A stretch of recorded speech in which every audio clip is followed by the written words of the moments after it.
Activists say a new round of airstrikes has hit 4 rebel-held neighborhoods in eastern Aleppo, injuring at least 10 civilians.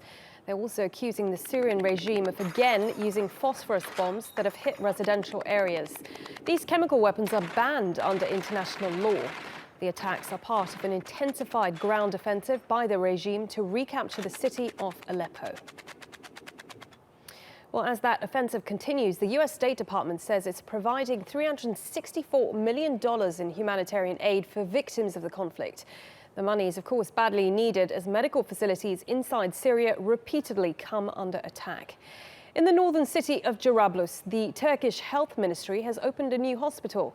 It's the first facility in the city since it came under Daesh control 3 years ago. Let's go straight to Jarablus, where our correspondent Alican Ayanlar is there for us. Alican, good to see you. You've been there for at least 24 hours. Talk us through what you're seeing, how life has changed for people there. I understand even people who had left the town are coming back.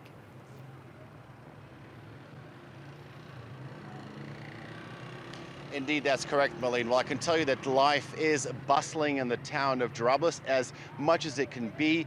Men, women, and children of all ages are out in the streets. Children are playing. The men and women are continuing on with their daily routines, their daily lives, going to the market and running their errands. And I can tell you that the population of this town has gone up from about 1,000 people, where it stood during the 3 years while it was under Daesh control, to about 25,000 where it stands now. And you can see there's this dramatic, this exponential increase in the population. People are wanting to come back. This morning when we were driving in from Turkey to the Syrian town of Jarablus, we saw dozens of Syrians queuing up at the customs, at the border crossing, waiting to get in. And one of the things that actually, the biggest changes that we're seeing in the city is that the city finally has a functioning hospital, something that it didn't for the last 3 years. So tell us, Alican, what about outside of Jarablus, the area outside Jarablus? What is the situation there? Because we had the operation, the Turkish operation Euphrates Shield, which was pushing past Jarablus. What is the situation there now?